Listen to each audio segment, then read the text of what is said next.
Bonsoir, bienvenue à Classico, l'émission qui aime le foot sur Radio J, même loin des stades. Classico épisode 5. Merci à vous de votre fidélité. Vous êtes de plus en plus nombreux à suivre Classico à la radio et sur les réseaux sociaux tous les lundis soirs à 21h. Je vous présente tout de suite nos experts du lundi. Bonsoir Franck Tapiro. Bonsoir Steve, bonsoir tout le monde. Communicant et fondateur de l'agence Rootspa. Bonsoir également à Alexandre Darmon. Salut Alexandre. Bonsoir à tous. Vous êtes Bonsoir, Steve, journaliste, auteur d'un récent documentaire sur Canal+ intitulé Une vie d'écart. Bonsoir également à Mickaël Tapiro et son micro.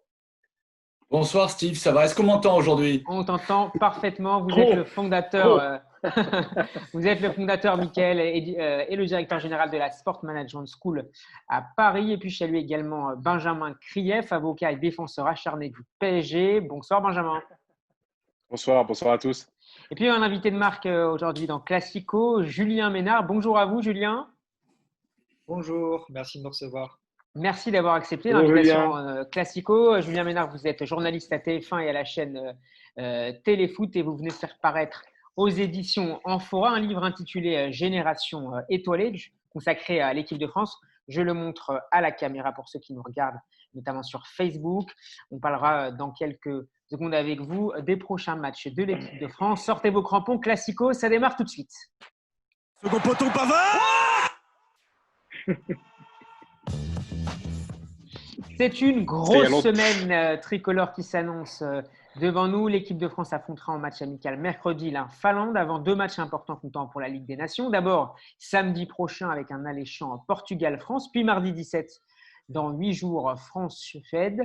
26 joueurs ont été convoqués pour ce rassemblement automnal. Une liste où on retrouve notamment Marcus Thuram, l'attaquant du Borussia Mönchengladbach et fils de qui vous savez, car également dans cette liste Kurt Zouma, défenseur à Chelsea. Si on peut peut-être passer ensemble assez vite sur le match contre la Finlande. Les deux matchs suivants vont être beaucoup plus importants. Julien Ménard, dans quel état de forme se trouve actuellement l'équipe de France ? C'est un peu comme pour tout le monde, hein. C'est des joueurs qui enchaînent les matchs quasiment tous les 3 jours, qui ont eu une préparation physique qui a été très courte, très tronquée. Donc, on le voit hein, dans les clubs, il y a beaucoup de bobos. Là, il y a déjà quelques forfaits en équipe de France. Il faut s'adapter, mais c'est valable pour l'équipe de France comme pour celle du Portugal, qui a des joueurs qui, pareil, évoluent dans les grands clubs. Messieurs, Benjamin, Franck, Alexandre, Mickaël. Ouais. Non, mais moi j'ai une question pour Julien. C'est vrai que, qu'est-ce qu'on peut essayer de trouver comme intérêt à ces matchs-là qui je trouve, viennent couper une belle série de matchs Champions League et de championnat? Qu'est-ce qu'on peut trouver pour se motiver pour regarder le match contre la Finlande samedi soir? Grave. J'avoue que j'ai besoin de motivation. Alors Julien, si vous pouvez m'en donner un peu. Ça va être dur, hein. Par rapport à l'équipe de France, il faut quand même se dire qu'on a un groupe et une génération extraordinaire, qui a un Euro qui va arriver, mine de rien, assez vite et dont on fera partie des favoris.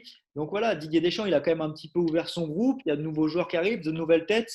Pour moi, c'est ça aussi l'intérêt de ces matchs, c'est d'essayer de découvrir de nouveaux joueurs. Tout le monde a été très content le mois dernier de devoir jouer Camavinga. Il y a d'autres joueurs qui sont revenus, je pense à des Martial, des Coman qui ont raté la Coupe du Monde, qui ont réintégré ce groupe et qui maintenant ont un peu plus de maturité et doivent réussir à s'imposer. Voilà, pour moi, c'est ça l'intérêt de ces matchs-là, même si les joueurs ne sont pas en pleine forme, même si c'est vrai que ça vient couper un championnat et des compétitions européennes qui ont du mal à se lancer. C'est plus voir comment évolue ce groupe. C'est intéressant. Alexandre, on t'écoute. C'est intéressant ce que tu dis, Julien, mais après, tu parles de Camavinga, c'est un très bon exemple. Les joueurs sont fatigués, en fait. Et Camavinga, c'est un joueur qui n'avait pas l'habitude de jouer, d'avoir un rythme aussi important parce qu'il est jeune, un talent brut, ça c'est certain. Mais là, on est en train de nous dire qu'on va rappeler Mbappé alors qu'il n'a pas joué avec le PSG, qu'il est blessé. On rappelle des joueurs qui sont blessés. Moi, je suis vraiment pareil que Benjamin. Je me dis, mais quel intérêt ces matchs d'en faire autant? Et on a appris tout à l'heure que Oussem Aouar ne serait forfait, ne serait pas par ailleurs remplacé. Et pas remplacé. C'est hyper dommage. C'est peut-être une piste d'explication. Franck, J'ai une piste d'explication. Julien. Je pense tout simplement, connaissant Didier un petit peu sur son état d'esprit, sur son mental, il ne veut pas que cette équipe, qui est quand même une équipe de grands joueurs, se transforme dans une équipe de jeunes sénateurs. Je suis absolument convaincu que ces matchs qu'on dit inutiles, parce que c'est la Finlande, parce qu'on s'en fout, parce qu'il y a la Champions League, parce qu'il y a la Ligue 1 qu'il faut construire, etc., Ils sont utiles pour Didier pour rappeler aux cadors qui s'imaginent super cadors qu'il n'y a pas de cadors en équipe de France, il y a des bons joueurs, mais qu'il y en a plein d'autres derrière. Et je suis convaincu, exactement à l'inverse de vous, désolé, que ces matchs-là, 10 minables, 10 nuls, etc., sont essentiels pour que dans la tête des mecs, ils disent, même si je suis pas en état de forme, il faut que je sois là, il faut que je sois présent, il faut que Julien, soit ma priorité absolue. Vous souscrivez à cette idée? C'est pour un peu piquer les joueurs? Et puis, ça reste l'équipe de France. Je ne pense pas non plus que les joueurs y aillent à reculons. Il y a peut-être des samedis où quand il faut aller jouer, je ne vais pas citer de club parce que voilà, mais quand il faut aller jouer dans des clubs contre des clubs pas forcément hyper huppés, il y a des joueurs qui ont peut-être moins envie d'y aller que d'aller à un rassemblement équipe de France. Je ne pense pas que les joueurs y aillent à reculons, même si c'est vrai que ça rajoute des matchs et donc de la fatigue. Mais je pense aussi qu'il y a un message aussi très très fort par rapport à cette équipe de France. Il faut se mettre à l'évidence en fait, parce qu'on est un peu chanceux d'avoir cette équipe. On a un réservoir peut-être le meilleur du monde. Ouais, là aujourd'hui, on ferait jouer le 4e au poste en mettant le chauffeur du bus, en mettant le physiothérapeute, ça se verrait pas. C'est absolument impressionnant. Et ce qui est intéressant, c'est que les blessés, ouais. Alors, moi, je pense une chose, c'est que les blessés, les titulaires, qu'ils jouent ou qu'ils ne jouent pas, c'est important qu'ils aient une présence physique pour montrer qu'ils sont titulaires du poste. Après, ensuite, c'est intéressant de voir des jeunes qui vont prendre leur place en numérique sur le terrain, mais Mickaël, c'est un message qu'on envoie à la fois aux jeunes.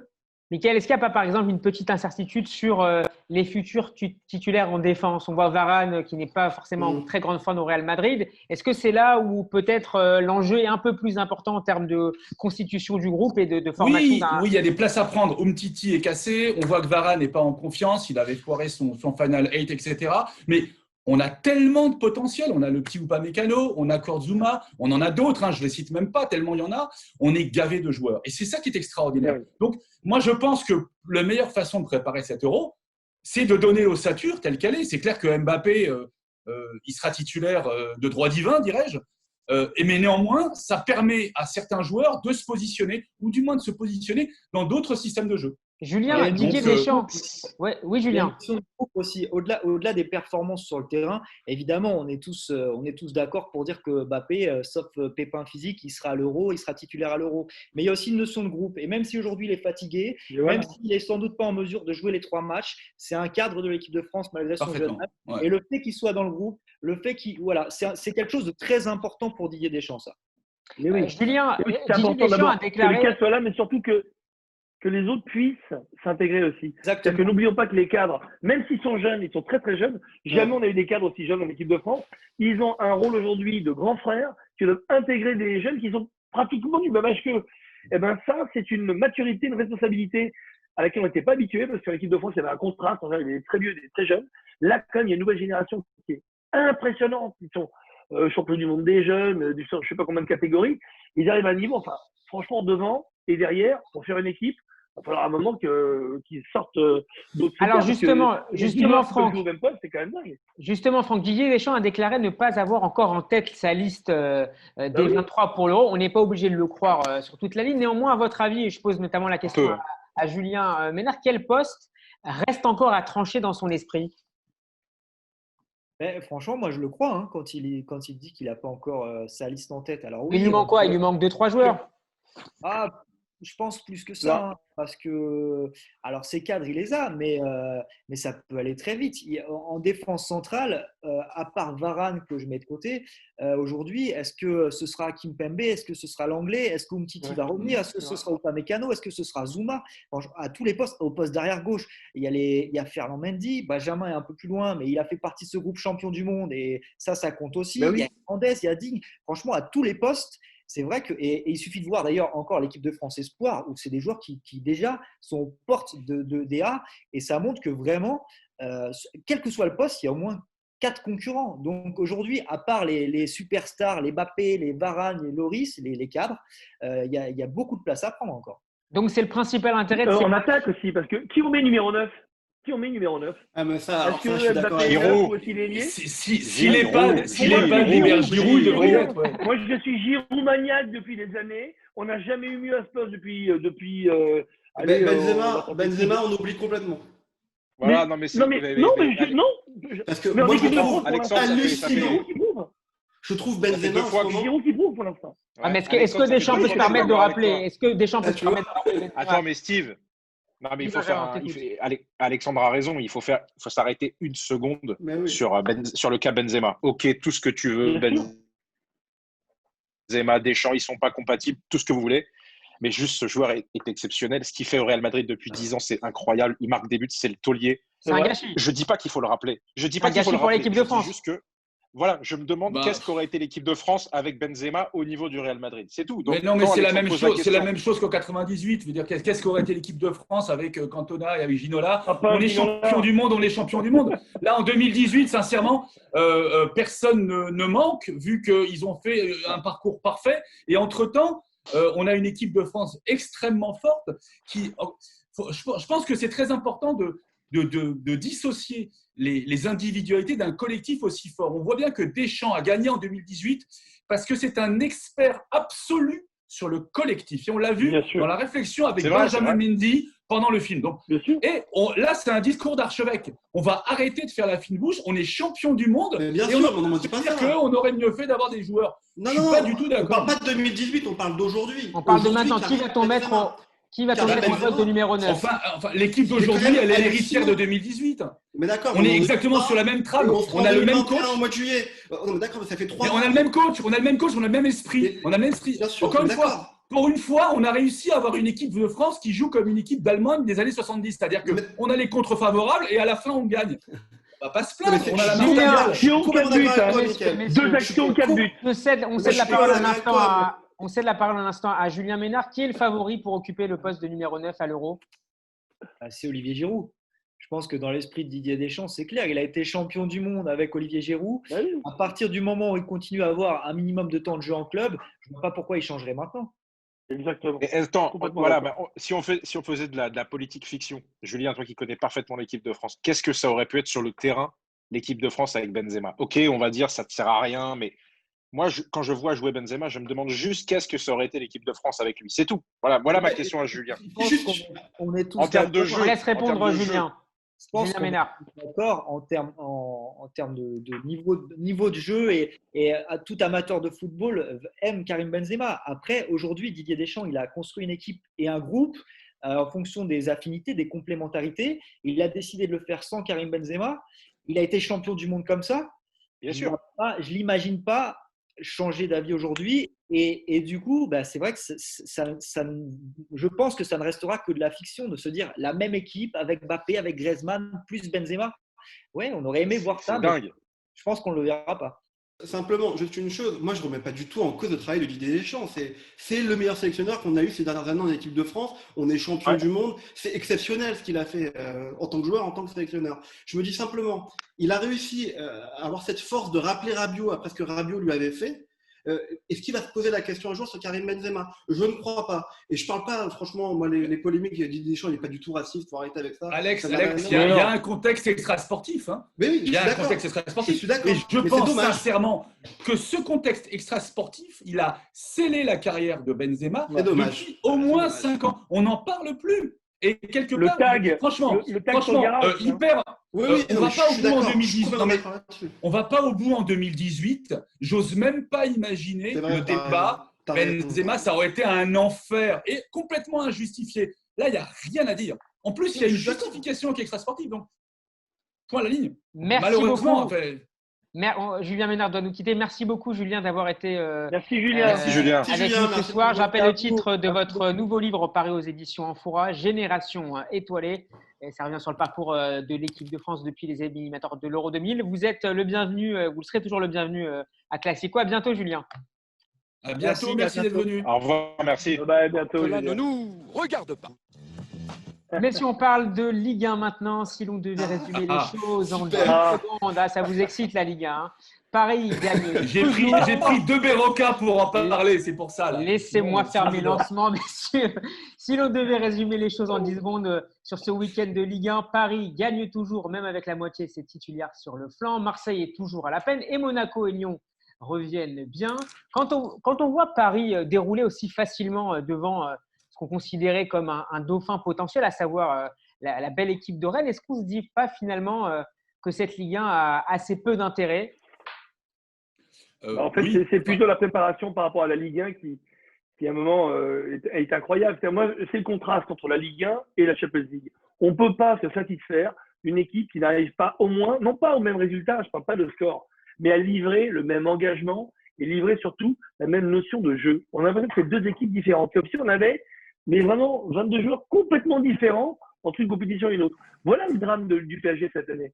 Le PSG avant, même l'année dernière, les 2 autres années, ils jouaient pareil tout le temps. Et ils mettaient les mêmes tôles tout le temps. Ils avaient le même style de jeu tout le temps. Donc, Franck, il y a un problème d'engagement, il y a un problème d'engagement, d'intensité des joueurs parisiens. Non, c'est pire que ça. C'est pire que ça. Il y a un problème de coaching, il y a un problème de positionnement sur le terrain, il y a un problème de composition d'équipe, il y a un problème de préparation phisique. Donc, c'est le problème du coach, quoi. En gros, c'est le problème du coach. Mais de toute l'équipe. Benjamin, Tuchel en fait, moi, je voudrais exactement prendre la défense de Tuchel et redire exactement ce qu'il a dit. On ne respecte pas prendre l'élan, Benjamin. C'est mon métier, je suis avocat. On ne respecte pas. On va inviter Olivier Talaron de Canal+ la semaine prochaine. On verra ce que tu veux. Alors, non, mais attends, parce que là, tu empiètes sur mon coup de gueule. Allez, vas-y. Non, mais vraiment, on ne respecte pas le Paris Saint-Germain en France. Et de manière générale, j'extrapole, je pense qu'on ne supporte pas le PSG pour tout ce qu'il représente. Le premier, le champion, l'argent, le Qatar, les stars. On déteste ça en France. Du coup, on est hyper content quand le PSG perd à Leipzig. Vraiment, je pense qu'on est content. Ensuite, il va battre Rennes, qui est quand même aussi en Ligue des Champions. Il va les battre 3-0 au Parc des Princes avec plein d'absents. Mais on va dire, mais la Ligue des Champions, la Ligue 1, c'est nul. Donc, c'est quoi en fait la situation du PSG? C'est en Ligue des Champions, s'ils perdent, on est trop content. Et en Ligue 1, ils ont beau battre n'importe qui avec leur équipe B et C, on va dire que ça n'a aucun intérêt. Moi, je trouve que Tuchel a raison. On ne le respecte pas. On ne respecte pas le PSG. Voilà, moi, je ne tombe pas là-dedans, en tout cas. Ouais, Alex, pour le coup, je suis souvent d'accord avec Benjamin, mais là, je ne suis pas d'accord. Okay, non, Alex, non. Non, mais désolé. Non, mais pas là, pas maintenant.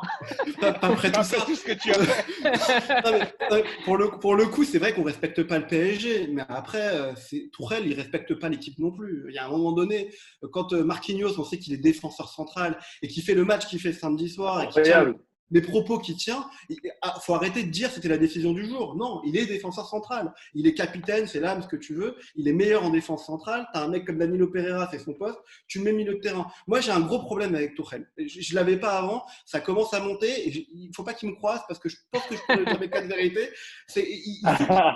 Il faut qu'il s'en tienne maintenant à son poste. Il faut que lui respecte l'équipe, qu'il respecte le club et qu'il fasse la meilleure équipe possible qu'il a. Il y a juste un truc. Ouais, mais est-ce que c'est pas son droit le plus strict d'entraîneur de positionner ses joueurs au poste qui lui semble le plus préférable à un instant T? On voit le résultat. Ouais, si ça marche. Le résultat, c'est une finale de Ligue des Champions. Si ça avait marché au Kilo Régime, ils sont premiers en Ligue 1. Mais là, ça ne marche pas. Et finaliste de Ligue des Champions. Non seulement ça marche pas. Non, mais ça marche pas en entrée de match, mais en coaching, on n'a jamais vu des années des décisions de coaching aussi, mais même pas catastrophiques, surréalistes. Il fait tout l'inverse de ce qu'il faut faire. C'est pas un plantage, c'est un plantage sidéral. Et moi, j'étais le premier, tu le sais, même l'an dernier, à défendre Tourelle tout le temps. Là, on a l'impression que c'est il a perdu la main, Franck Tapiro, il a perdu la main. Mais complètement. En fait, son seul objet, c'est d'être contre Leonardo. Ouais. Je suis désolé, mais c'est pas l'objet. Mais il y a une chose. Je voudrais sortir du rectangle vert et de resituer la situation de Tuchel par rapport à sa direction et par rapport à la situation physiologique des joueurs. On a 13 absents, 13 blessés, d'accord, ça c'est une réalité, avec un rythme que l'on sait. Je pense qu'il doit y avoir des erreurs sur l'encadrement médical et paramédical, mais pas que. Clair. Moi, je pense une chose fondamentale, c'est qu'on n'a jamais vu un seul entraîneur du Paris Saint-Germain depuis 2011 être bien dans ses baskets. Pour une seule et bonne raison, c'est que le mot gouvernance n'appartient pas à la porte d'Auteuil. On ne sait pas ce que c'est que de gouverner une équipe comme le Paris Saint-Germain. Je pense qu'attention, d'un point de vue business, avec Jean-Claude Blanc, tout se passe très bien. Le club augmente son chiffre d'affaires, augmente ses marges, augmente sa visibilité à l'international, aucun problème. Et on se retrouve avec une gestion sportive qui me fait penser à un petit club de banlieue. Donc il manque un Michel. On ne peut pas dire ça. C'est exagéré. C'est exagéré. Je suis désolé. Pourquoi on ne peut pas dire ça, Benjamin? C'est qu'un président préside. On écoute Benjamin. Attends, on parle d'un club qui vient, il y a juste avant l'été, au cours de l'été, qui vient si on les écoutait, on nous trouverait ridicule. On parle d'un club qui est finaliste de la Ligue des Champions. Mais je parle de gouvernance, Benjamin, je parle de gouvernance. Je parle de gouvernance. Le Paris Saint-Germain s'est sauvé parce qu'on a réussi à avoir une compétition avec des matchs à élimination directe, avec une super belle équipe qui s'est mobilisée derrière un super joueur qui s'appelle Neymar. D'accord ? Et ils ont décidé de faire l'union sacrée pendant quelques semaines avec Tuchel. Je suis très content de ça et je ne fais pas la fine bouche. Je dis juste que ce n'est pas normal de voir un club qui dépense énormément d'argent en joueurs et en entraîneurs avoir une gouvernance aussi peu fiable. On le voit bien, Leonardo ne supporte pas Tuchel, qui ne supporte pas Leonardo. Il y en a un qui est le joueur de l'émir et l'autre qui est le Qu'est-ce qu'il faut faire ? Il faut que Tuchel ou Leonardo partent, il faut que les deux partent. Alex. Oui. Leonardo vient d'arriver, c'est ça le problème. Non, mais clairement, il faut que Tuchel parte. Moi, je veux bien qu'on dise que Leonardo, c'est pas diriger le club et tout, mais enfin, Leonardo, c'est quand même Leonardo, les amis. Hein. Il a fait des choses dans sa vie, ça a été un grand joueur, ça a été un bon coach au Milan AC, et là, il ramène un joueur… On ne critique pas, on parle de gouvernance. Qui décide ? Normalement, c'est Leonardo. Et Leonardo, il ramène quand même un joueur comme Moïse Kean. C'est lui qui le sort de son chapeau, hein, Moïse Kean. Il ramène Danilo Pereira, c'est lui qui va le chercher. Enfin, il bosse, Leonardo. Et puis, on ne peut pas dire que Tuchel ne bosse pas. On peut pas dire que juste, il respecte pas le travail de Leonardo. Il travaille. Non, mais on s'en sortira jamais. Attendez, les amis, on s'en sortira jamais. On s'en sortira jamais. Là, on parle de compétences sportives. On a dit tout à l'heure, Deschamps, on ne peut rien dire, il est champion du monde. Tuchel, il a fait une finale de Ligue des Champions, bon sang. On ne va pas dire la finale de la Ligue des Champions. Comme il y avait le Covid, il n'y avait pas de stade, tout le monde était derrière Neymar. Gouvernance, ce n'est pas compétence. Mais là, ça bloque, il a raison, Mickaël. Ça bloque. Gouvernance n'est pas… Mais depuis tout à l'heure, vous ne parlez que de compétences. Attendez, moi, je pense que le président, il s'est sûrement présidé. Il n'est jamais là, mais il s'est présidé. On a Leonardo, on n'a rien à dire sur son parcours. Mickaël, je vous interromps. Nasser est quand même…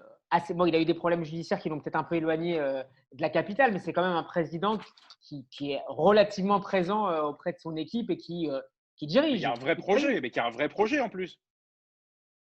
Pardonnez-moi, moi je n'ai pas le sentiment que Nasser El Khelaifi soit le prototype du président d'un club de Ligue 1. Je crois que c'est une gestion qui est très très éloignée. Un président, c'est un président de terrain, c'est un président. Je dirais pas que c'est lui qui vérifie les douches et qui ferme les vestiaires, mais un président, c'est quelqu'un qui est tout le temps là. C'est fini ça. Attention. C'est un délégué, c'est un président délégué, Mickaël. Mais oui, mais quand on donne une délégation, quand tu donnes une délégation, mais là, il n'y a pas de délégation qui est donnée. Non. On sait très bien que la décision se fait au Qatar. C'est très difficile. Pourquoi est-ce qu'encore une fois, on se retrouve avec un entraîneur qui est en difficulté avec la gouvernance? Mais ça rappelle. Attends, Steve. Je vais ajouter un élément à la discussion. Selon le quotidien L'Équipe, les joueurs parisiens parleraient déjà ouvertement du départ de leur coach en juin prochain.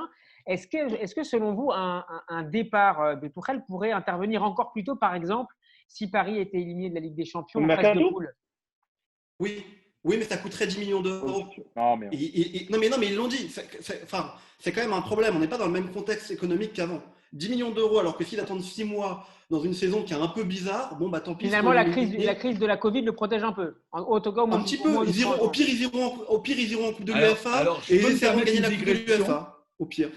Oui. Moi, je me permettrai une digression. Parce que de toutes les manières, vu l'échiquier de gouvernance, on est sur cette situation-là. Il n'est pas impossible que Tuchel, dès qu'il retrouvera ses cadres, c'est-à-dire l'air de rien, Neymar, Mbappé, Verratti, j'en passe et des meilleurs, ça fait énormément. Si jamais il décide de prendre une union sacrée en se disant c'est notre dernière saison ensemble, on va ramener le bouclard, tout à fait jouable. Moi, je pense qu'on va vers une saison qui sera dans ce sens-là. Ou alors, sinon, c'est la sortie de route. Mais je suis convaincu. Vous avez l'impression que c'est ce qui se dessine là? Steve, vous avez l'impression qu'il y a une union quelque sacrée? chose. Ouais, Benjamin. Non, mais encore une fois, je ne comprends pas de quoi on parle. J'exagère un petit peu, mais encore une fois, on parle. Tu viens de le dire, Mickaël. On parle d'un groupe. Il y a énormément d'absents. Les stars sont absentes.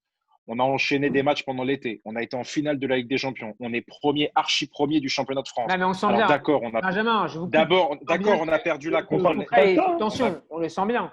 On le sent bien. Mais toucher les subventions, on le sent, mais par la presse, par tout le monde, par l'environnement. Non, et peut-être aussi par la pression que lui met Leonardo. Attends, laisse-moi finir. Oui, mais Attends, je finis. Non, mais la pression Leonardo, ça c'est nous qui l'advinons, on n'en sait rien. Vous pensez que Tuchel, qui est un entraîneur de ce niveau-là, déjà, excuse-moi, il va faire exprès. Déjà, c'est Tuchel. Tuchel. On a été genre, t'as fait des cours d'allemand. Tout à l'heure, t'as dit quelque chose en allemand. Steve, j'ai pas repris. Ne me chauffe pas. Attends, en plus, tu m'as fait perdre le fil. Oui, c'est ça. Vous pensez tous que Thomas Tuchel, il va faire exprès de mettre Danilo en défense centrale pour faire chier Leonardo, quitte à perdre les matchs? Mais c'est ça qu'on est en train de se dire. Non, mais on est tous des fous. Personne ne dit ça. Tout le monde dit ça. Non, mais juste une question. Parce que Alex, tu as posé une bonne question, Benjamin. Merci, Alexandre. Tu as posé une bonne question, c'est de dire un entraîneur de ce niveau-là. Mais franchement, Thomas Tuchel, avant d'arriver au PSG, qu'est-ce qu'il a gagné? Parce qu'il faut se poser des questions. On a ce problème à Paris d'avoir des coachs qui arrivent, on dit on va faire un pari sur eux, c'est le cas de le dire, et on va voir ce qu'ils vont gagner avec nous. Mais qu'est-ce qu'ils ont gagné avant? Thomas Tuchel, Unai Emery. Alors il y avait Carlo Ancelotti, on n'a pas réussi à le garder. Unai Emery, il y avait 3 Ligues Europa quand même. Oui, mais Ligue Europa, mais Ligue Europa. Mais on n'en a pas scoré une depuis 20 ans. Mais je suis d'accord, c'est pour ça que je te dis tant mieux s'ils vont en Ligue Europa et qu'ils la gagnent. Ce que je veux dire, c'est qu'on nous répète, on veut gagner la Ligue des Champions. Et on ne met pas un mec qui a au moins été en finale de la Ligue des Champions. Alors, je peux me permettre une réflexion là-dessus. Et il nous reste 30 secondes, Mickaël. Justement, je suis un peu mono-obsessionnel, mais je vais revenir sur la gouvernance. Sincèrement, vous prenez les top 5 des meilleurs entraîneurs, mais ils ne viennent pas mettre les pieds à la porte d'Auteuil. Ils savent très bien que la gouvernance est tordue. Mais c'est la gouvernance. Le club est super attrayant. T'as raison sur la gouvernance. Et c'est la gouvernance. Sincèrement, quand vous allez à Manchester, vous savez qui dirige. Ce ne sont pas les propriétaires. Quand vous alliez à l'époque à Arsenal, Arsène Wenger faisait tout. Il choisissait même les peintures. Mais si on prend le cas de City, par exemple, on a un peu une gouvernance qui est à peu près similaire à celle de Paris dans les grandes lignes. Ah non, sauf que Guardiola, c'est Guardiola qui dirige. Guardiola, non seulement il dirige cette équipe-là, mais il dirige les 9 autres équipes de City dans le monde entier qui font partie de City Group. Donc il faut un manager général à la Wenger ou à la Guardiola pour Paris. On va marquer une courte pause, messieurs. Voilà, mais personne n'y va aujourd'hui parce que sincèrement, c'est ingouvernable. N'allez pas bien loin, on se retrouve dans un instant pour parler notamment de l'OM et du football européen. Classico revient dans une poignée de secondes.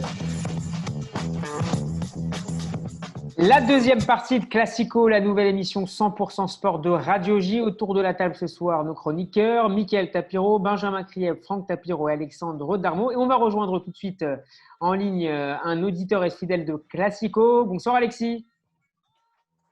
Bonsoir. Tu es supporter du Paris Saint-Germain. Merci. Ouais, on t'entend très bien. Tu es supporter du Paris Saint-Germain. Comment tu vis, Alexis, ce début de saison de ton club, marqué notamment, on l'a dit en première partie, par les tensions autour du duo Tuchel-Leonardo? Justement, moi j'ai un vrai coup de gueule qui s'adresse aussi beaucoup aux journalistes parce que je trouve que de manière générale, tout le monde joue sur la guerre entre Tuchel et Leonardo comme s'il fallait absolument que Tuchel soit viré. Il n'y a pas de sondage différent. Moi, je ne comprends pas l'intérêt de Tuchel d'être viré du PSG alors qu'il n'y a pas d'autres projets en Europe qui me semblent aussi bien pour lui, à part le Bayern, mais bon, vu l'entraîneur qu'ils ont actuellement, ça s'en va pour lui. Donc, il y a sûrement des tensions entre les deux, mais de là à penser que tout ce que fait Tuchel, c'est pour se faire virer, que tout est de sa faute, il faut absolument qu'il parte, je trouve que c'est… Bravo, Alexis. Tu penses, Alexis, que ce sont les médias qui Bravo, Alexis. enveniment un peu la situation ou qui la créent parfois un peu de toutes pièces? Je pense que chaque situation est analysée sur le prisme de « Ah, il fait ça pour se faire virer ». J'ai pas les raisons, c'est vrai que je suis surpris comme tout le monde sur… On n'a pas dit ça. C'est pas ce qu'on a dit, nous. Je suis surpris comme tout le monde sur le fait qu'ils mettent Danilo en défense et Marquinhos au milieu. Mais est-ce qu'il le fait parce qu'il veut taper sur Leonardo? J'en sais rien. Après, Alexis, pour gagner. Tout à l'heure en première partie, on ne disait pas forcément qu'il le faisait, et bon, on ne l'a pas dit du tout d'ailleurs, que Tuchel faisait ses choix pour provoquer Leonardo, mais on se posait des questions sur la pertinence d'un certain nombre de ses choix, notamment les deux qu'on évoquait. Est-ce que tu penses qu'en tout cas, là, on s'approche à grands pas de la fin de la période, de l'ère Tuchel au PSG? Moi, je pense qu'il va être jugé sur les résultats. Donc, c'est sûr que si on fait une mauvaise saison, c'est sûr qu'il sera mis à la porte. Et inversement, si on se fait une autre finale de Ligue des Champions, une demi-finale, je ne vois pas comment il le mettra à la porte. Donc, je pense que tout ce jeu, en fait, il est sur un fil. Franck? Mais on n'a pas dit, encore une fois, qu'il faisait tout ça pour se faire virer. Moi, je pense, en revanche, et on l'a vu, et surtout à très très haut niveau, c'est vrai en politique, c'est vrai dans le business, il s'entête, je pense, pour tenir tête à Leonardo. C'est totalement différent. C'est-à-dire qu'il a des choix qui sont absurdes. Et ça, je suis désolé, mais moi qui le défendais tout le temps, il est indéfendable, mais il s'entête dans ses choix pour dire « le patron, c'est moi ». Donc, ça revient presque quand même, mais il y aurait pour lui, en fait, il se dit Si je change de tactique, on va croire que c'est par rapport à Leonardo. Et c'est là que le problème d'ego est supérieur au problème d'entraîneur. Voilà moi comment je l'analyse, parce qu'on ne peut pas faire 2 matchs de suite en Champions League aussi. Pas nul, au-delà du nul. Attention, justement après avoir fait une phase finale de Champions League exceptionnelle, on a été très très bon. Sauf en finale, on a manqué un peu de niaque, mais là, avec l'équipe qu'il a, la composition de l'équipe absurde, le coaching surréaliste, 2 fois de suite, pour moi, c'est de l'entêtement. Voilà. Donc, Alexis, il ne fait pas ça pour se faire virer, Alexis, qu'est-ce mais que pour tu dire en je suis le patron. Pour moi, j'ai trouvé qu'à Leipzig, la première mi-temps, enfin, moi, avant le match de Leipzig, on m'aurait dit on perd 1-0, 2-1, on aurait tous pensé qu'on aurait perdu parce qu'il nous manquait trop de joueurs. Moi, j'ai été agréablement surpris par la première mi-temps et par le début du match, où vraiment, je trouvais qu'on était bon, alors je pensais qu'on allait se faire broyer tout le match. On n'a pas été exceptionnel non plus, Alexis. On n'a pas été exceptionnel, Non, même en première mi-temps. Si Maria, il marque ce deuxième but, on n'a plus. Oui, on parle plus de rien. Bien sûr. Il a raison, et bien sûr. Peut-être. Mais voilà. On n'a pas été exceptionnel non plus, même en première mi-temps contre Leipzig. Et franchement, on a été mieux. Enfin, moi, on a été mieux que je pensais, en tout cas. Personnellement, je m'attendais vraiment à dire un match de club français, parce que ça, c'est un autre coup de gueule que je veux porter sur les clubs français. Alors justement, t'écoutes. Je m'attendais à avoir un match pourrave, et en fait, on a été mieux.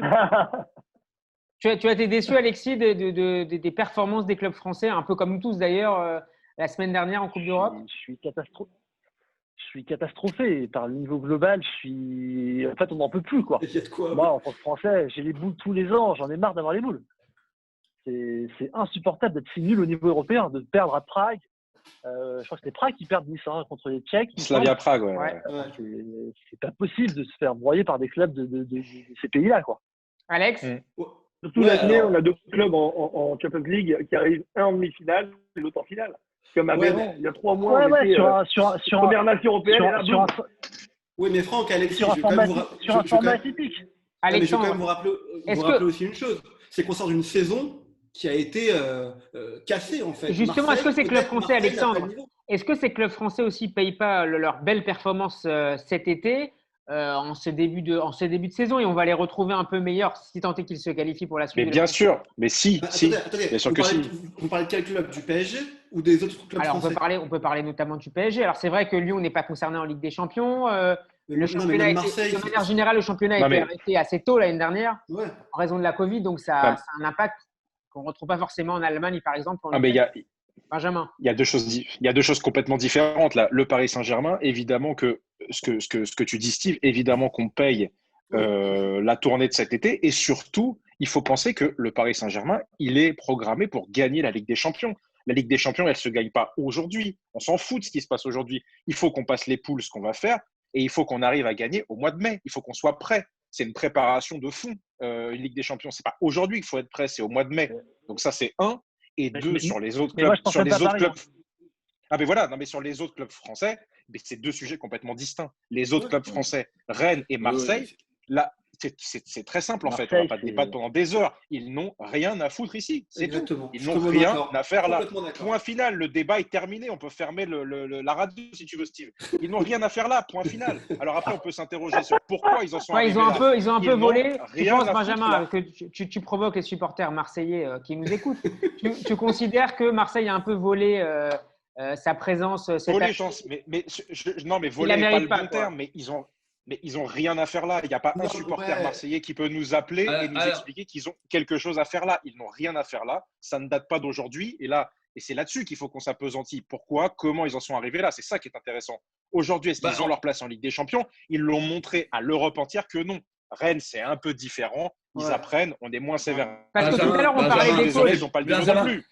Benjamin, ça fait plusieurs années qu'on est sur ce système-là. On voit bien que les équipes se qualifient en Coupe d'Europe et touchent les subsides de l'Union européenne, et elles sont très très contentes. Et sans revenir sur une de mes marottes, c'est que si on avait un système un peu plus fermé, ou de ligue fermée… Attends, on se voit venir, Mickaël. On va y revenir dans un instant à cette question. Non, mais justement, je suis sérieux. C'est que quelque part, une équipe se dit, voilà, je vais faire une composition pour briller en Europa League ou en Champions League, et quelque part, mes résultats en Ligue 1 sont un peu secondaires. Sauf que là, aujourd'hui, il faut assurer en Ligue 1, il faut assurer en Coupe d'Europe, et les équipes ne le sont pas capables. Mickaël et tous les autres, est-ce qu'il ne faudrait pas, comme l'a proposé il y a quelques jours le journaliste de l'équipe Vincent Duluc, conditionner les recettes acquises grâce aux qualifications en Coupe d'Europe aux performances la saison suivante de ces clubs en Coupe d'Europe. Et rendre l'argent si on n'est pas digne. Je suis tout à fait d'accord avec ça. Alexandre.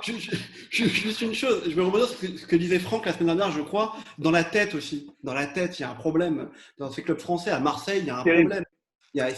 Quand vous les voyez jouer, c'est horrible, mais on s'emmerde pendant tout le match, quoi. Il se passe rien, ils n'ont pas envie de jouer, il n'y a aucune envie, à aucun moment. Au moins Rennes, ils sont nouveaux, ils n'ont pas cette étoile que les supporters marseillais répètent depuis des années en disant voilà, on a gagné une fois. Il n'y a pas cette culture encore à Rennes, c'est normal. À Marseille, franchement, moi j'ai été abasourdi quand j'ai vu le match. Alex, soyons très clairs. Et après, on cède la parole d'Alexis. Le baromètre du football européen, c'est la Champions League. La Champions League, quand on l'observe, c'est 95% toujours les mêmes clubs. Ce n'est pas pour revenir sur une ligne fermée. Donc, quelque part, on se rend compte que dès qu'une équipe a l'intention de briller, ce n'est pas en Ligue 1 qu'on va être classé, ce n'est pas en Ligue 1 qu'on va montrer à la fois des performances et surtout des ambitions. Donc, mais Mickaël, si tu es honnête, juste… Marseille ne brille ni en Ligue des Champions ni en Ligue 1. Donc il y a un problème d'équipe. Sauf que si on gagne le championnat, Marseille a un match en moins. S'ils gagnent le prochain match, ils sont deuxième du championnat.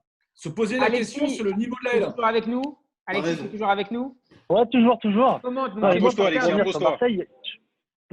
Pour revenir sur Marseille, moi, je suis pas marseillais, mais bon, j'aime bien avec la France en Coupe d'Europe et je comprends pas, quoi. C'est parce que Villas-Boas, il a quand même fait des trucs à Porto avec des joueurs qui sont pas meilleurs.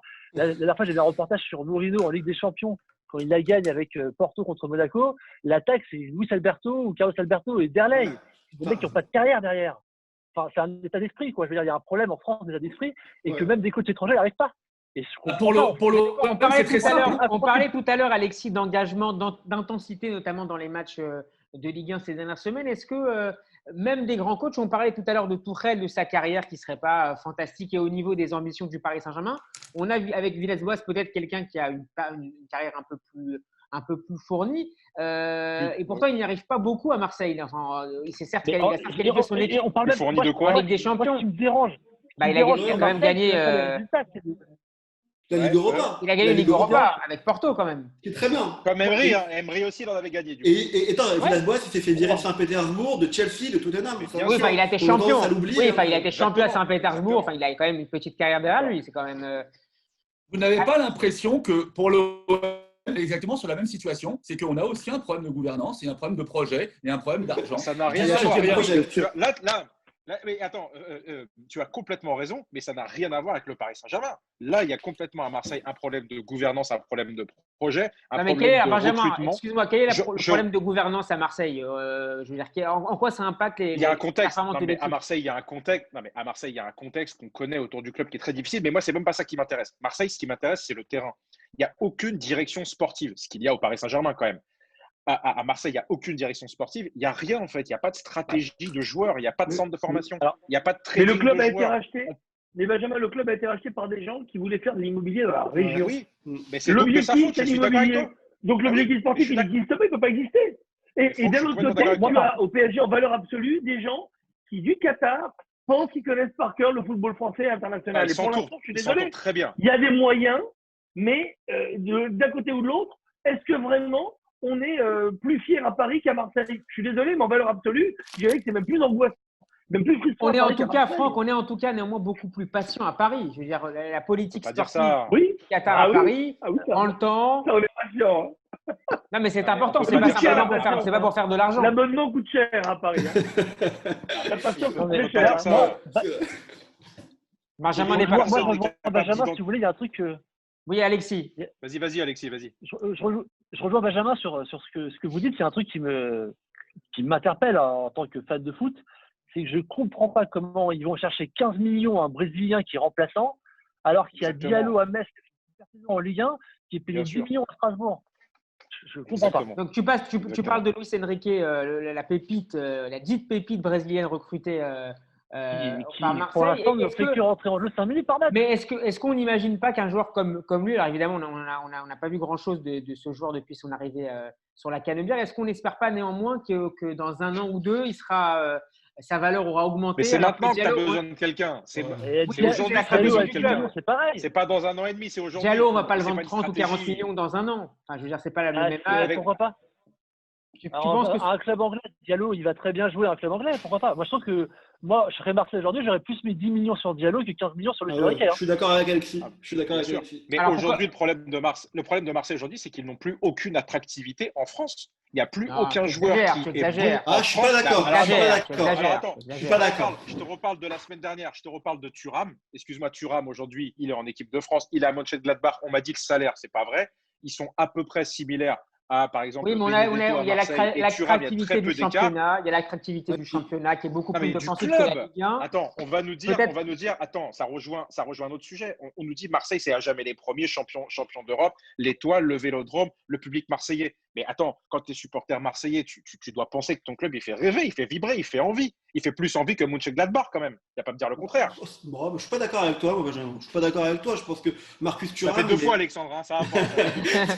Non, mais j'ai mis 203, on verra. Non, mais je suis pas d'accord avec toi. Marcus Thuram, il a fait le bon choix, il a été correctement conseillé. Ah C'était oui, le il a bon fait le bon choix. parcours au bon moment. Mais il y a des joueurs qui ont réussi à Marseille. Alors, je sais pas d'exemple précis à te donner là, si tu vas me demander. Mais il y a des joueurs qui ont réussi à Marseille. Marseille reste un grand club européen. Aujourd'hui, pour moi, le problème de Ah Marseille. non, bah, Si, mais ça reste quand même une histoire qu'on aime ou qu'on supporte pas. C'est une l'OM. marque. alors, C'est une marque, attends, c'est une marque. Mais ce qui est le pas problème bon de que l'OM, dit Alexandre. laisse-moi terminer, Benjamin. Le problème, je vais te dire, le problème de l'OM aujourd'hui, c'est un peu le même problème qu'au PSG. C'est un entraîneur qui n'est Oh là peut-être là. plus. Non, mais qui n'est peut-être. Quand tu déclares la semaine dernière, en conférence d'après-match, après avoir pris 3-0 face à Porto, pour être en Ligue des Champions, pour faire de la merde en Ligue des Champions, il faut se qualifier à être en Ligue des Champions, on y est et on fait de la merde, ça veut dire que tu n'es plus Ça. concerné. Et c'est qu'il y a un problème dans la tête. Ouais, mais et dans Alex, l'esprit. Alex, est-ce que Bref, c'est c'est pas un une peu la manière même chose de. en ce moment. Est-ce que c'est pas une manière aussi de déresponsabiliser les joueurs? Finalement, le plan de match Bah, il c'est est préparé grave. avec le Bah, coach. c'est grave. Oui, mais Si les tu joueurs. déresponsabilises les joueurs, c'est Non, grave. mais je veux dire, non, mais c'est dans ton propos. Est-ce que Villas-Boas, on lui reproche pas un certain nombre d'éléments qui en fait concernent les joueurs? C'est-à-dire que c'est pas lui qui est sur le terrain. Au final. Ouais, mais enfin bon, dans ces cas-là, il a qu'à dire qu'il en veut à ses joueurs. Tu vois, il a qu'à les Oui, mais les peut-être que punir, les nommer. c'est une manière de Aller au ménager ses clash. joueurs en public. Peut-être qu'il le Ouais, fait mais bon. en privé.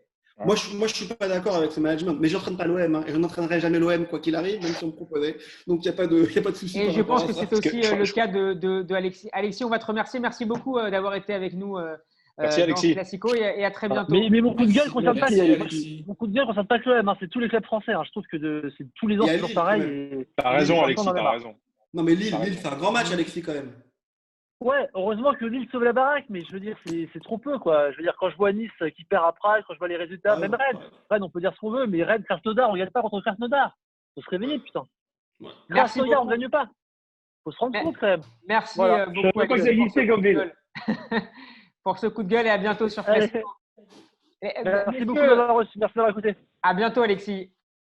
Et j'invite tous À nos bientôt. auditeurs d'ailleurs à nous laisser des messages sur Facebook, Instagram et Twitter. C'est votre émission et nous la préparons pour vous. N'hésitez pas à nous laisser des messages. On va évoquer maintenant un autre sujet qu'a un peu évoqué tout à l'heure Mickaël. Vincent Labrune, le nouveau président de la Ligue professionnelle de football, s'est montré favorable à une nouvelle formule pour la Ligue 1, une Ligue 1 à 18 clubs au lieu de 20. Didier Deschamps tout à l'heure s'est dit également favorable à la formule. Et vous, qu'en pensez-vous ? Alors, sincèrement, ça fait du bien de voir dans le giron du football français quelqu'un de profondément lucide, un, sur le niveau de la L1, deux, sur l'équilibre économique que représenterait la L1 dans plusieurs années, parce que si on continue comme ça, c'est la banqueroute. Et trois, moi, ce que je vois dans le rétrécissement d'une élite de 18 clubs en L1 et de 18 clubs en deuxième division, c'est en fait, c'est une sorte de fauner d'une ligue fermée qui n'a pas ce nom, mais qui y ressemble énormément, avec très très peu de montées et de descentes. C'est-à-dire que c'est ce que j'exprimais tout à l'heure pour la compétition européenne. C'est qu'à partir du moment où on est moins enclin à se maintenir au niveau de la compétition domestique, on peut, dès le début de la saison, décider qu'on va tenter un gros coup en Champions League, par exemple, ou en Ligue Europa. Et ça, c'est intéressant parce qu'on le voit bien, les équipes n'ont pas les moyens financiers de faire les deux, hors le Paris Saint-Germain, mais surtout, n'ont pas ni les moyens physiques, ni les moyens psychologiques pour le faire. Vous voulez dire que ça pourrait, et on va faire tourner la parole, vous voulez dire que ça pourrait rassurer de futurs investisseurs de mettre de l'argent dans un certain nombre de clubs français avec l'assurance qu'ils ne descendraient pas en fin de saison? C'est réglé. Regardez aujourd'hui, c'est intéressant de voir la Ligue 1. C'est totalement irascible. On ne sait pas comment une équipe va jouer d'un match à un autre. On ne connaît pas la valeur intrinsèque d'une équipe. Quand on sait que l'OM, si elle gagne son prochain match en retard contre Nantes, est deuxième du championnat, ça vous situe le niveau. Donc, quelque part, on n'investit pas dans une compétition de ce niveau-là. On n'investit pas dans une compétition où les meilleures équipes en Coupe d'Europe sont ridicules. On n'investit pas à partir du moment où on ssait qu'au mois d'octobre, le Paris Saint-Germain sera championne. Il faut ajouter, Mickaël, que ce format avait déjà été utilisé entre 1997 et 2002, avant de repasser à la formule qu'on connaît aujourd'hui avec 20 clubs. Alexandre, avec quel résultat? Benjamin. Alors, à l'époque, quel résultat c'est mieux pour les clubs français? Ça devait permettre aussi l'introduction de la Coupe de la Ligue. Magnifique. Il faut aller plus loin. Moi, je serais même pour créer une nouvelle ligue. En fait, on garde la Ligue 1, on met 10 clubs et on crée une Ligue champion à 8. Et tous les pays d'Europe feraient ça, je peux vous dire qu'il y aurait vraiment quelque chose de beaucoup plus fort. Il suffit juste de considérer que la Champions League est une ligue fermée. On prend les mêmes équipes et de temps en temps, il y a des ascenseurs et ça fonctionne très bien. Benjamin, la parole à la défense. J'y arrive, petit à petit. Benjamin, la défense au titre. La Ligue 1 continue avec un petit format avec la Ligue 2, encore faire des allers-retours. La N1 et la N2, on va arrêter l'hypocrisie monumentale. Elles sont professionnelles, elles doivent être professionnels. Il y a des diffusions de télé, ils n'envoient pas un copec. Donc, je vous explique comment c'est possible que la N1 et la N2 ne touchent pas ce truc-là. Donc, il faut leur donner des statuts professionnels. Et on a L1, L2, N1, N2 pro avec des ascenseurs. Et on ne touche pas à la Ligue Champion. Et là, vous allez voir, plus on monte le niveau, plus on monte la qualité, plus on monte la valeur. Et les investisseurs, ils vont venir du jour au lendemain. Peut-être. La parole à la défense. La parole à la défense, Benjamin. Merci, votre honneur.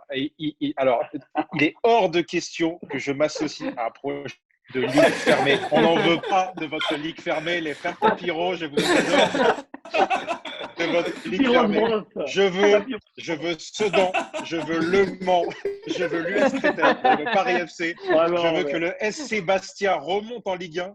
J'ai vu un reportage, parce que vous ne regardez pas les intérieurs sport. Vous avez vu le intérieur sport sur le SC, si tu nous entends. Sur le SC Bastia qui est redescendu en dernier niveau, qui a reconstruit un club qui est aujourd'hui aux portes de la Ligue 2, si je ne dis pas de bêtises. Voilà ce que je veux, moi. Voilà le foot amateur. Je veux des districts, je veux des terrains rouges. Je suis d'accord avec Benjamin. C'est ça que je veux. Voilà, Alexandre. Je suis d'accord avec Benjamin. Alexandre, on va écouter Alexandre. Des défenseurs du foot amateur. C'est justement pour que le foot amateur prenne plus d'ampleur qu'il faut arrêter de lui demander des choses impossibles. Donc au contraire, donnons une ambition possible au foot amateur plutôt qu'une ambition impossible. Tu vas voir. Alex, en quelques secondes, on va passer ensuite au coup de cœur et au coup de gueule. Moi, je suis pas un expert, j'entends toutes les propositions, mais c'est vrai qu'une ligue fermée, je trouve pas ça très intéressant, premièrement. Et deuxièmement, sur l'investissement, encore une fois, je suis pas un expert, mais on a quand même 6 investisseurs étrangers en Ligue 2, 4 investisseurs étrangers en Ligue 1. Ça veut dire qu'il y a quand même une certaine attractivité. Je dis pas que ça suffit, qu'on peut pas avoir plus d'argent, mais au final, la vérité sortira du terrain. Je trouve que c'est la plus belle phrase qu'on peut dire là-dessus. Messieurs, c'est magnifique. Bravo. Très belle phrase. Merci beaucoup. Merci. Il nous reste un peu moins de 5 minutes. Messieurs, vous avez chacun 30 secondes pour nous donner votre coup de cœur ou votre coup de gueule. Et je ferai attention au chronomètre cette fois. On vous écoute. Qui veut démarrer? Alors, moi, je veux bien commencer. Sur mon coup de gueule, on va revenir à notre ami Jaime Roures de Mediapro. Hein, le Garcimore du football français. Alors, non pas parce qu'il a le même accent, mais parce que c'est un magicien. Il est arrivé avec ses souris tac et tac tac. Il a fait croire que la Ligue 1 valait 1,3 milliard d'euros. Et aujourd'hui, on est une main devant, une main derrière. Donc, moi, ça me fait rire parce que quand vous couplez cette problématique-là, qui est une problématique réelle, avec le spectacle de la Ligue 1 sans montage de production, c'est-à-dire sans son et sans spectateur, c'est affligeant. Voilà. Et le coup de cœur, ça n'a rien à voir avec le football. Hein. C'est simplement de dire que l'Australie a battu la Nouvelle-Zélande avec un stade rempli cette fois-ci, alors qu'ils avaient pris une tannée 43-5 la semaine dernière. Voilà. Michael, vous avez fait exploser le chronomètre. 30 secondes pour Alex. Pardon. Moi, mon coup de gueule, c'est l'arbitrage. L'arbitrage ce week-end, je suis sorti de mes gonds, si je peux en parler de cette expression. C'est la VAR en train de pourrir le football. À chaque fois, on fait appel à la VAR. Est-ce qu'on lève le drapeau? Est-ce qu'on le baisse? Est-ce qu'on le lève? Voilà, j'en ai marre. Il faut qu'on se mette d'accord et qu'on se dise comment on fait pour essayer de faire en sorte qu'on garde le rythme du jeu. Et mon coup de cœur, j'en ai deux. C'est André Di Maria, qui est un joueur fabuleux, magnifique sur un terrain de foot. Et on ne le dit pas assez, on parle toujours de Neymar. Quelle classe, quelle classe. Et le deuxième coup de cœur, c'est les entraîneurs français en Ligue 1, si je peux me permettre rapidement. Rudy Garcia, je trouve que c'est pro. Galtier, c'est magnifique. Wow. Et puis Antonetti, que j'adore, qui a eu des problèmes personnels. Et quand il revient, son équipe ne se met plus à perdre. Voilà. Allez, 30 secondes. Benjamin et Franck. Ouais, alors mon coup de gueule, c'est tout simplement Olivier Talaron. Effectivement, je ne supporte plus les interviews de fin de match. Je peux plus supporter. Tuchel a envie de le baffer et franchement, il a raison. Il va le faire un jour peut-être. Laurent Blanc, vous vous rappelez les interviews de Laurent Blanc à la fin des matchs avec Talaron, mais il avait envie de lui rentrer dedans pareil. Tous les entraîneurs du Paris Saint-Germain ont envie de rentrer dans Talaron, j'ai oublié son prénom d'ailleurs. Mais donc il faut l'inviter un jour. Olivier, avec grand plaisir, parce que c'est aussi son job de poser les questions. Et mon coup Voilà, et mon coup de cœur, c'est effectivement, je voulais parler de Garcia. Ouais, 2 secondes, Garcia et Kadewere. Bravo à lui, super match hier soir. Super joueur. Franck, 30 secondes pour toi. Ouais. Bon, facile, coup de cœur. Je suis un attaquant, donc moi j'ai vu le but de Lazaro, moi j'ai vu Gladbach contre les Leverkusen que mon ami Didier Roustan a posté sur Twitter. Le coup du Scorpion, c'est une merveille, il faut le voir. Voilà, je me dis, montrons des images comme ça, c'est une merveille. Ça fait très longtemps qu'on n'a pas vu un but comme ça. Une splendeur. Coup de gueule, alors il rejoint un peu celui d'Alex. Pour moi, c'est sur l'arbitrage, mais pas du tout sur la VAR. Parce que la VAR, c'est un outil exceptionnel qu'on attend depuis des années. Parce qu'avant, il y avait des milliards de personnes qui étaient des arbitres vidéo chez eux. C'est l'arbitre qui est, encore une fois, et l'arbitrage qui est en jeu. Ils ne savent même pas se servir d'un truc qui devrait leur sauver la vie. Montrer qu'il y a des erreurs d'arbitrage et des erreurs d'interprétation qui sont humaines, et que la VAR, ça devrait être au contraire un apaisement total. Et aujourd'hui, pour dire que la VAR réexcite les gens sur l'arbitrage, ça veut dire que l'arbitrage est à refonder de fond en comble. Allez, donc, messieurs. Moi, mon coup de gueule est là-dessus. La Fédé, encore une fois, la Fédé doit s'occuper de l'arbitrage. Écoutez votre coup de gueule, Franck. Messieurs, c'est l'heure maintenant, avant de nous quitter, c'est l'heure du quiz. Quiz consacré évidemment au prochain match de l'équipe de France contre le Portugal, non pas contre la Finlande. Il va être un peu plus facile que les semaines dernières. Messieurs, on va parler de Cristiano Ronaldo ce soir. Première question, quel entraîneur a lancé la carrière de Cristiano Ronaldo? Ferguson. Non, c'était au Boavista, je suppose. Non, c'était à Sporting Portugal, ouais, presque. Sporting Portugal. Il a entraîné notamment. Il a entraîné dans. Ah, c'est Bologna. Laszlo Bologna. Magnifique. Tu l'as pas eu, Benjamin. Bravo, Alex. Deuxième question, combien de matchs de Ligue Europa a disputé Cristiano Ronaldo dans toute sa carrière? Ligue Europa, hein. 6. Ouais, c'est ça. 6 ou 5. Moins. 4. 4. 0. Non. 0. Non. 2. 2 petits matchs de Ligue Europa. Troisième question, combien de sélections compte Cristiano Ronaldo avec la sélection portugaise? Ah putain, c'est dur ça. 142. Plus de 100 et quelques, 150. Ouais, moi j'aurais dit 126. 120. Plus de 150. Plus de 150. 142. Plus de 150. 170. Ah, un peu moins. 200. Un petit peu moins. 167, Alex, juste au-dessus du juste prix. 167. Combien de buts en 167 sélections? 100. 100. Voilà. Non. Presque. 101. 101. 80, Bonne 80, réponse de non, Franck. Bonne réponse de Franck. 101 buts. 101 buts. Combien de ballons d'or, c'est facile. Combien de ballons d'or Cristiano Ronaldo a-t-il remporté? 4. 4. Quattro. Non. 5. 3. 5. Les années? 5. On est nul. 5. 2008, 2013, 2014, 2016, 2017. Quel joueur, 6e question, l'a blessé en finale de l'Euro en 2016 contre la France? C'est Matuidi, non? Non. Attends, il n'était pas titulaire? Sissoko? Non. Attends, c'est qu'est-ce qu'il... On en parle beaucoup ces jours-ci, notamment pour sa coupe de cheveux. Payet. Raymond Domenech. Non. Pogba n'était pas encore là? Payet. Non. Payet. Si, Pogba était là. Dimitri Payet, le Marseillais. Ah, c'est Payet? Eh oui. Bravo. Quel est bravo. son Ça, c'était pour la record clip de On cheveux. compte les points là ou pas? C'est pour ça qu'il a pris du on compte poids les parce points. qu'il Je s'en crois qu'il y remet a pas, en 2-2. fait. Je crois qu'il y a 2-2 pour Benjamin Alex et un pour Franck, je crois. Ouais. Quel est son record de buts C'est bien. en championnat, en Liga, en une saison? Avec le Real, bien sûr. Hein. 32. 44. Presque, un peu plus. 46. Que 32 ou 44? Pas 32, 48 buts. 44, 48 buts. 48 buts, 44. c'est Ah ouais. excellente réponse. 48 buts. Oh là là. En 2014-2015 pour France qui revient à 2 partout. Question bonus, combien de buts a-t-il marqué avec le Real, toutes compétitions confondues? Et c'est le meilleur buteur du club. Hein. Ah putain, mais ça c'est dur parce qu'il est resté longtemps. Allez-y, allez-y. 450. Oh là là là là, magnifique, Combien le compte est bon. 450 buts Non. entre 2009. C'est extraordinaire. Eh, ça sent Extraordinaire. l'anti-sèche. ça. Bravo, Non, bravo. j'ai non, Bravo, non, Alexis. Merci. 450 buts Attends, entre 400 2009 buts qu'il a mis. et 2018. 450 buts pour Cristiano Ronaldo qu'on retrouvera samedi. pas Merci, possible. messieurs. C'est Classico, pas c'est déjà fini. Super joueur. On se retrouve lundi J'ai gagné, prochain à 21h. Tu as gagné, Alex. En attendant, vous pouvez retrouver l'émission en podcast sur notre site et sur la page Facebook de Radio J en vidéo. Likez, partagez, commentez. Tout ça nous fait très plaisir. Tout de suite, la soirée continue sur Judaïque FM en compagnie d'Avner Azoulay pour le Festival Oriental. À lundi prochain pour un nouveau Classico.